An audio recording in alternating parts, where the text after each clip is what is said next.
We begin with one of the most significant and dangerous wildfires in the country, now growing dramatically, covering nearly 5,000 hectares. It's near Kingston, Newfoundland and Labrador, and there are reports that more homes have been lost. You know, it's hot all around and it's windy. Those are not the conditions we want to try and suppress the fire. So that's the bad news. The good news is actually fire suppression efforts are going fairly well as we speak in the area of Western Bay. So, you know, Mother Nature, of course, is who we're fighting.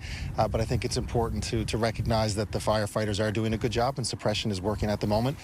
As of this morning, the Kingston wildfire has grown to nearly 4,900 hectares, and it's still classified as out of control. It's one of two out-of-control wildfires burning in Newfoundland. The other is near Grand Falls, Windsor. Roughly 3,000 people have been displaced by the Kingston wildfire, many of whom a regional state of emergency has been declared for a portion of the Bay de Verde Peninsula from Bristol's Hope to Whiteway.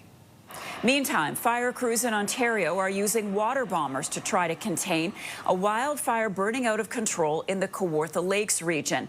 The Hallow 19 wildfire has grown to 27 hectares since it began August 9th. No evacuation orders have been issued yet, but officials say they're closely monitoring conditions. All right, with more on the current wildfire situation across the country, let's bring in CTV's Scott Hurst for us. Scott, where have the wildfire hotspots been over the weekend, and what's the latest on the bans? Marcia, good morning. Those bans are in effect for quite some time now, as of course the conditions are severe, drought-like conditions in many areas across the country. And we'll start with that wildfire you talked about in Newfoundland, the Kingston fire, which, as you mentioned, some 3,000 people have been forced from their homes. According to the Premier, that equates to about 1,500 households. As we look at a map across the country of the current situation, and it is still quite significant when it comes to the wildfire risk across many parts of the country. And so Newfoundland is a big concern. That Kingston fire growing to more than 50 square kilometers. And as you mentioned, more homes have been lost. In the Kawartha Lakes region, too, that is a concerning fire as it flared up just over the weekend. And then we go really much, you can point to any province and talk about a concerning wildfire all the way out west. They're still concerned about the Wesley Ridge wildfire on Vancouver Island. It is still listed as out of control and close to 6 square kilometers.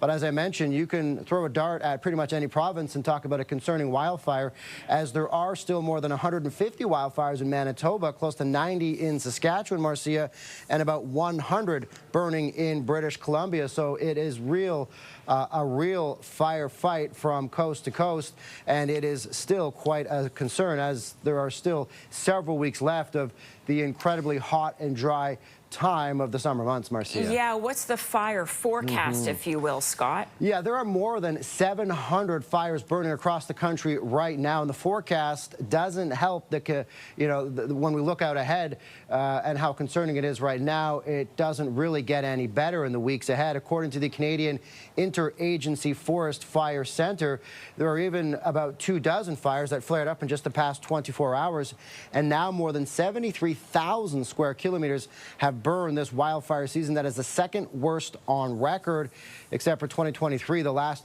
3 fire seasons have all been in the 10 worst on record. 2 provinces alone, Manitoba and Saskatchewan, total more than half the area burned. So looking ahead, the predictions for the rest of the summer, it doesn't bring much comfort. The federal government, for its response, has forecast above normal temperatures to persist in many areas through August, with drought conditions intensifying across many of those areas, Marcia. So as I mentioned, there's still several weeks where we have concerning wildfire conditions. These are the hot and dry conditions really turning into drought-like conditions in many areas, and that is why these bans are in effect in some of these provinces where there are bans not to go in the woods, fire bans in general as well. And so that is why the next couple of weeks is incredibly concerning, as there are still so many fires already burning, but the concern and the fear that many more could spark because of these conditions, Marcia. All right, Scott, thank you for that. Now, the wildfire